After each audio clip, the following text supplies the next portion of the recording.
The president has also pushed for National Guard deployments in several American cities.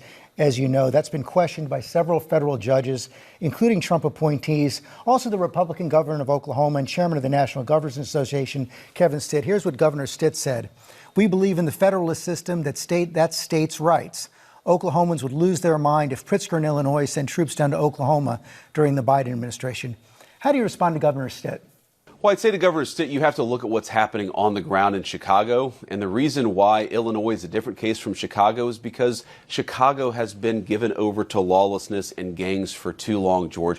If you look at the murder rates in Chicago, the violent crime rates, you have women who have young families. They're terrified their kids are going to get killed in a drive-by shooting. We have accepted this for far too long in the United States of America and some of our biggest cities. And Chicago, unfortunately, is the worst. It's a beautiful city. It's got great people. We know the gross majority of the violent crime in that city is committed by a very tiny fraction of the population.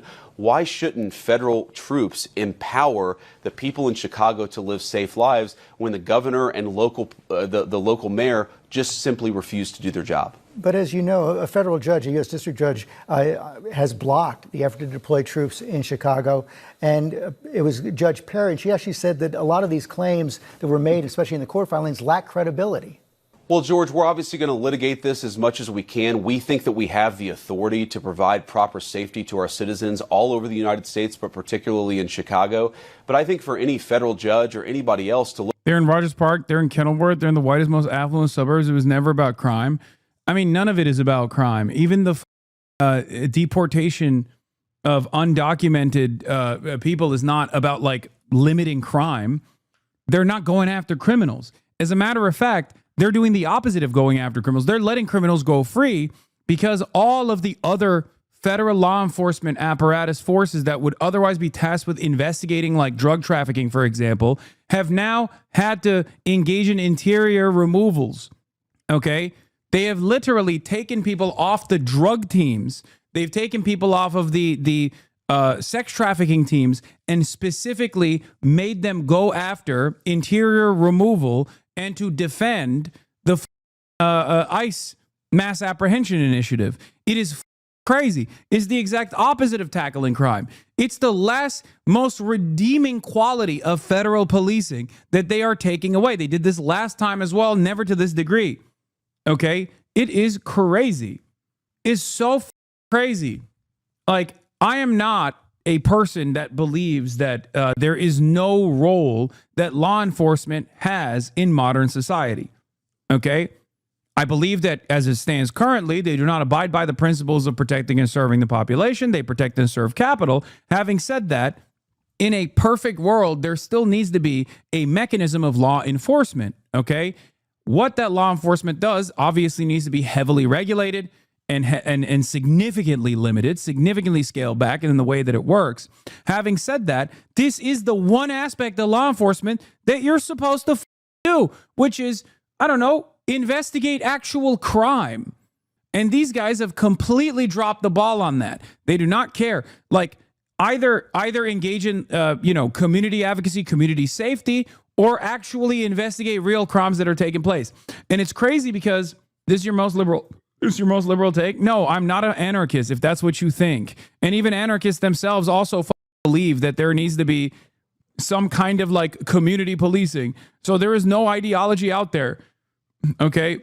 There is no ideology. Even anarchists who are abolitionists still understand that something needs to exist as a formation that resembles what you would, under normal circumstances, consider to be a policing unit. Okay?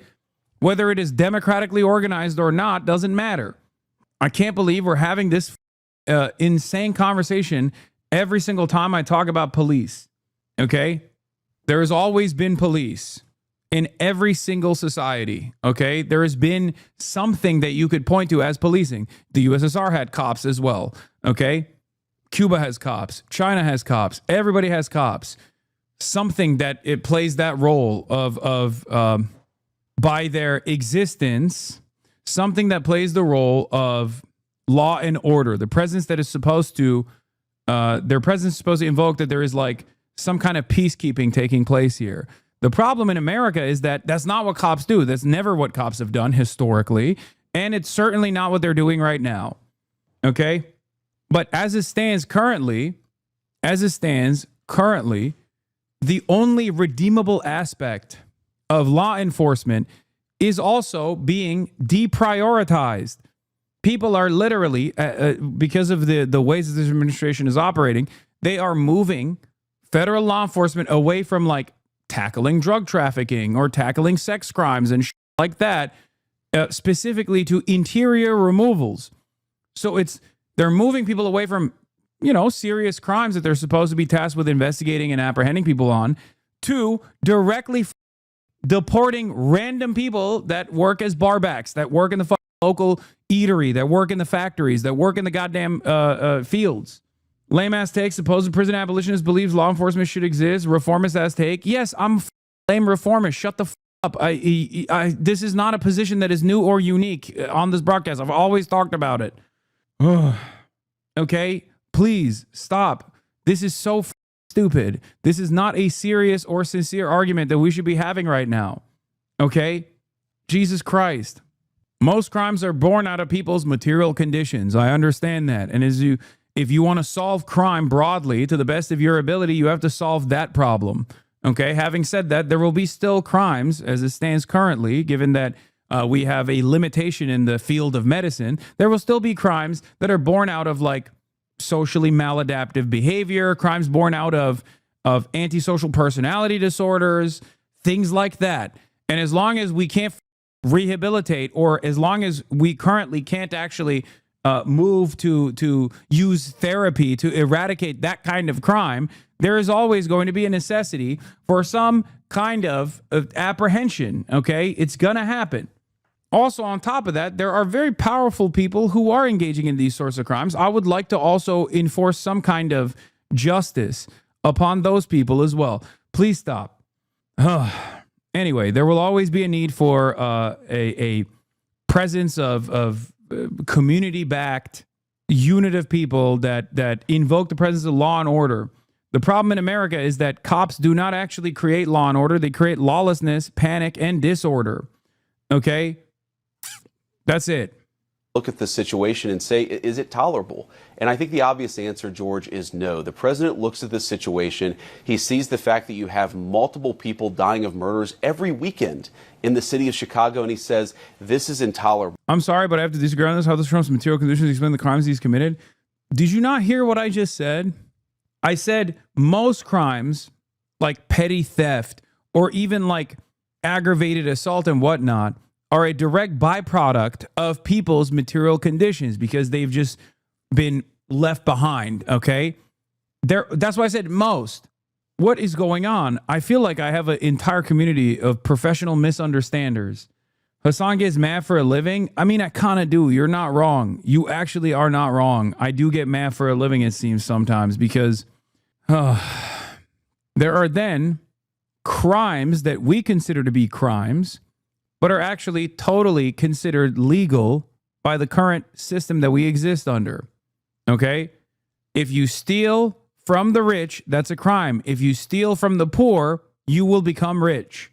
It's not just the people who live in Chicago, it's the law enforcement in Chicago, federal, state, and local, who are trying to keep us safe. George, you've seen ICE agents being teed off on in suburban Chicago, in places all over the state of Illinois and other places too. You see 1,000% increase in violence against our ICE agents. They're being assaulted. Don't get mad. Abolitionists are reasonable people who you owe an explanation to why you are a reformist. Wait, what? I would like to know why you are a reformist, though. Don't you think a world is possible where people wouldn't commit crimes, or even if they still would, that it couldn't be solved differently? I'm going to keep it $1.50. I do not owe anyone an explanation. If you disagree with me and you don't like the explanation that I've designed for you so far, then you have every freedom to just right off. That's number one. Number two, what do you do about a pedophile, dude? Like, not to use this example because it's the most extremist example, but like, what do you do when someone minor? What do? Do you just go, hey man, that was really up. Can you not do that? What do you do when he another minor? Well, he just keeps raping children. What do you do? Oh, dude, what the I just thought you gave me a pinky promise. Like, there is even in the process of rehabilitation, there needs to be a level of apprehension and detention to stop the person from actually raping more children, right? Rehabilitation cannot exist without some form of carceral process in some heinous crimes, okay? Jesus Christ. All laws are technically authoritarian, okay? All laws are authoritarian. There are people out there that want to fuck children, okay? It is authoritarian to them to say, no, you can't do that. We have statutory rape laws, okay? It's authoritarian to them. They want to do that. And I'm glad those laws exist. Oh, beaten, they're being shot at. I think all Americans, Democrat or Republican, we look at this scenario, we say, this is not acceptable. We want people to be safe. We want our law enforcement officials to be empowered to keep us safe. We can do this, and that's exactly what the Trump administration has committed to doing. Governor Pritzker is our next guest. President Trump has said that he should be in jail. Do you think Governor Pritzker has committed a crime?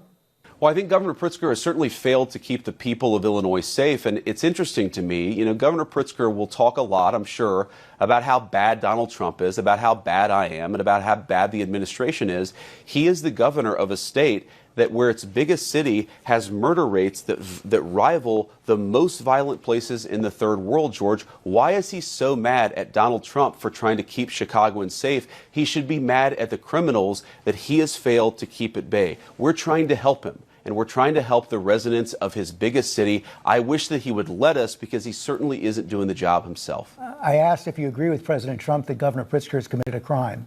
Well, I think that Governor Pritzker has allowed a lot of people to be killed in the city of Chicago and elsewhere, George. I think that it's disgraceful, and I think that he absolutely should suffer some consequences for the fact that there are thousands of innocent Chicagoans who are dead because he failed to do his job.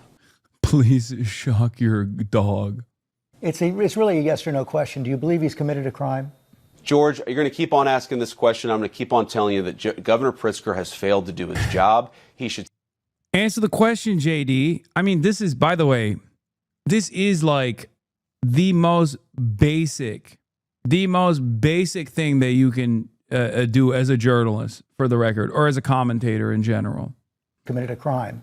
Well, I think that Governor Pritzker has allowed a lot of people to be killed in the city of Chicago and elsewhere, George. I think that it's disgraceful, and I think that he absolutely should suffer some consequences for the fact that there are thousands of innocent Chicagoans who are dead because he failed to do his job. It's really a yes or no question. Do you believe he's committed a crime? George, you're going to keep on asking this question. I'm going to keep on telling you that Governor Pritzker has failed to do his job. He should suffer some consequences. Whether he's violated a crime, ultimately, I would leave to the courts. But I certainly think that he has violated his fundamental oath of office. That seems pretty criminal to me. I'd leave it to a judge and jury to decide. I love that. It's just like, hey, Governor Pritzker doesn't like me, and I think it should be illegal. Governor Pritzker doesn't like the current administration and is totally operating within the confines of the pre-existing law. And I don't like that, so it should be illegal and we should punish him, is basically what he is saying here. But I will not get myself to say he has actually violated the law, because he hasn't. Decide whether he's actually violated the crime. Let me also ask you, as we saw the indictment this week of Letitia James on questions of mortgage fraud. Also, Lisa Cook has been accused by the Trump administration of committing mortgage fraud as well. The journalism outlet ProPublica has actually published a story, and I want to show it up on the screen right now, that says that several members of the Trump administration have faced similar questions. Labor Secretary Lori Chavez DeRemer entered into 2 primary residence mortgages in quick succession. Transportation Secretary Sean Duffy has primary residence mortgages in New Jersey and Washington, D.C. Lee Zeldin, the Environmental Protection Agency administrator, has 1 primary residence mortgage in Long Island and another in Washington, D.C. How do you respond to critics who say that the Trump administration is engaging in a double standard here? Well, I'd say 2 things, George. First of all, ProPublica is basically a left-wing blog. I'm not shocked that you found a left-wing blog that can attack members of the Trump administration. But second... Okay, but like, he's not even tackling the veracity of the reporting. Just, it's left-wing blog. First of all, they shit on the Democrats, too. They're just one of the only decent resources for journalism that remains. Okay, that's number one. Number 2, I hate when these never actually respond to the reporting. the veracity of the reporting, where they're just like, oh, well, this is left-wing blog. And this is the most important is, what does the law say? Letitia James was indicted in a left-leaning part of our country, a part that voted very heavily against Donald J. Trump for the crime of mortgage fraud. When I read the indictment, when I read the facts in the case, I see a person who committed mortgage fraud. Now, of course, the jury is going to decide whether she ultimately committed a crime. We don't try her. The administration doesn't try her. A judge tries the case, and a jury decides whether she's ultimately guilty. That is what is going to determine whether she goes to prison. I think we let the facts drive this. And, George, that's what we've tried to do in the administration's Department of Justice. We've asked ourselves, has a person violated the law? And if that person has violated the law, then we decide to prosecute him. That's what the Department of Justice should do. Chatters who are saying, when will we watch the Zoran rally? There's so much more going on right now, so I can't watch the Zoran rally right now, but I will get to it. It didn't do that under Joe Biden's administration. It does under Donald Trump's. On the facts, do you dispute the facts that ProPublica reported? Do I dispute a far-left blog that I haven't read that you brought up in this interview? I have no idea, George. I have no idea what they actually said. But I certainly question the source. I question their credibility. And most importantly, I'm not worried about what they said about members of our administration. I ask the question, what does the law say? And if the law says that you engage in mortgage fraud and a local prosecutor, a local grand jury, and finally... It's awesome that they're like straight up... Donald Trump has straight up been like, you have to prosecute my political enemies. You have to do that. I am saying that publicly to you, even though technically I should be saying it privately to you. But oops, I'm saying it publicly. So we might as well say it publicly as well, because nothing matters anymore. And JD Vance is like, well, this is the most honest. This is the most honest act of justice that has ever taken place. Okay. Yes, the previous prosecutor, the previous attorney general said that there wasn't indictable evidence here. There wasn't enough evidence to indict this person. And they looked really long and looked really hard. But guess what? That person is fired. Okay. And the new person has very clearly found enough evidence, in air quotes, in a matter of days. Okay. In a matter of days. Crazy. I know. But it is totally above board. Okay. Totally legal. We crossed our T's and dotted our I's. It's all good, baby. Come on now. A jury convicts you of that crime, then that is how the justice system is meant to work in the United States of America. The White House border czar Tom Homan was recorded on an FBI surveillance tape in September 2024, accepting $50,000 in cash. Did he keep that money or give it back? George, you've covered the story ad nauseum. Tom Homan did not take a bribe. It's a ridiculous smear. And the reason you guys are going after Tom Homan so aggressively is because he's doing the job of enforcing the law. I think it's really preposterous. I know Tom. I think that he's a good man. He gets death threats. He gets attacked. He gets constantly threatened by people because he has the audacity to want to enforce the country's immigration laws. I think that it would be a much more interesting story about why is it that Tom Homan, who is simply enforcing Americans' immigration laws, is getting constantly harassed and threatened to the point of death threats. That's a much more interesting question that I think journalists should focus. You should ask this question instead, not the question that you directed towards me, which is, why was your border czar bribed by the FBI for 50 grand? Excuse me, please stop asking me this question and ask me different questions instead. Focus on, we can agree to disagree on that question. Well, wait, you said he didn't take a bribe, but I'm not sure you answered the question. Are you saying that he did not accept the $50,000?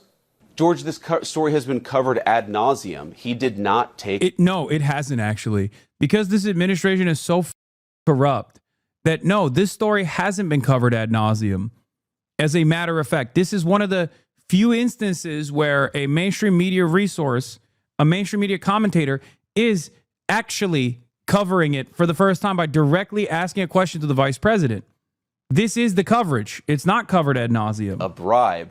Did he accept $50,000? I'm sure that in the course of Tom Homan's life, he has been paid more than $50,000 for. This is my favorite thing that Republicans do, which is to describe something that is literally open and shut, black and white, a crime. Okay, receiving a $50,000 bribe in a manila envelope in an FBI sting operation is literally just as straightforward as it gets. It's a bribe, it's a crime. Okay? But of course, Republicans love doing this thing where they go, excuse me. Oh, it was in a kava bag. Sorry, it wasn't in a manila envelope. It was in a kava paper bag. Takeout. Sorry. Anyway, he describes it. It's even worse because the manila envelope has some class. Okay, the kava bag is classless. Having said that, understand something here. He's literally just going, excuse me, has Tom Homan actually had services rendered for $50,000 throughout his career? I'm sure he has. It's like, that's not the question. They're not asking. He's not asking you if Tom Homan has ever been given $50,000 for a job. He's asking if Tom Homan was caught in an FBI sting where he was given $50,000 in a bribe. And the answer is yes. Services. The question is, did he do something illegal? And there's absolutely no evidence that Tom Homan has ever taken a bribe or done anything illegal, I'm asking you, which is why he's working in the administration. I'm asking you, did he accept the $50,000 that was caught on the surveillance tape? Did he accept that $50,000 or not? George, I don't know what you're talking about. Did he accept $50,000 for what? He was recorded on an audio tape in September 2024, an FBI surveillance tape, accepting $50,000 in cash. Did he keep that money? Accepting $50,000 for doing what, George? I'm not even sure I understand the question. Is it illegal to take a payment for doing services? The FBI has not prosecuted him. I've never seen any evidence that he's engaged in criminal wrongdoing. Nobody has if he's never seen it, then it doesn't exist. Accused Tom of violating a crime, even the far left media like yourself. So I'm actually not sure what the precise question is. Did he accept $50,000? Honestly, George, I don't know the answer to that question. What I do know is that he didn't violate a crime. So you don't, what was caught on the tape, you're saying right now you don't know whether or not he kept that money? I don't know what tape you're referring to, George. I saw media reports that Tom Homan accepted a bribe. There's no evidence of that. And here's, George, why fewer and fewer people watch your program and why you're losing credibility. Because he's doing the thing. So now it's illegal to accept money for exchanging services? Excuse me. Oh, dude, I didn't realize it was illegal to get paid. Typical socialism. Everybody knows that's what socialism is, when you don't get paid for your job. Excuse me, we're a capitalist nation here, George, and not socialistic like your favorite Palestine or your favorite Greece, okay? And therefore, we do things the right way here. We pay our friends for a job well done. We tip them. That's what the FBI was doing. He was tipping Tom Homan. The FBI officer thought he did a great job on the border and was like, here's a tip for you. No tax on tips. Remember, W's all around for Donald Trump. Let's go. Talking for now 5 minutes with the Vice President of the United States about this story regarding Tom Homan, a story that I've read about, but I don't even know the video that you're talking about. Meanwhile, low-income women can't get food because the Democrats and Chuck Schumer have shut down the government. Right now, we're trying to figure out how to pay our troops because Chuck Schumer has shut down the government. You are focused on a bogus story. You're insinuating criminal wrongdoing against... Wait, JD Vance literally asking SCOTUS to further expand Citizens United, basically eliminate bribery as a crime? YOLO, whatever. It's a guy who has done nothing wrong instead of focusing on the fact that our country is struggling. Yeah, instead of focusing on the fact that we also shut the government down because we want to cut Medicaid, and we refuse to stand down on the position that 16 million Americans must lose their health care because we're evil on every front, George. Why are you forgetting how evil we are, George? Remember that, George. Remember all the other awful shit we're doing. Because our government's shut down. Let's talk about the real issues, George. I think the American people would benefit much more from that than from you going down some weird... He's so rizzless, bro. Everybody outside of Trump and this goddamn administration, and even Trump now, is like getting so old that he's also becoming more and more rizzless. No riz whatsoever. No riz. Everything is dying. Everything is falling apart. Everything is computer. Everybody transgender. And they are trying to do everything in their power to just like steal as much as they can. Look at this. Barron Trump tipped for top TikTok job. I don't want to believe that this is a real story. I just refuse. It could literally be real, and I still would refuse to believe that it's real, okay? Left-wing rabbit hole where the facts clearly show that Tom Homan didn't engage in any criminal wrongdoing. It's not a weird left-wing rabbit hole. I didn't insinuate anything. I asked you whether Tom Homan accepted $50,000, as was heard on an audio tape recorded by the FBI in September 2024, and you did not answer the question. Thank you for your time.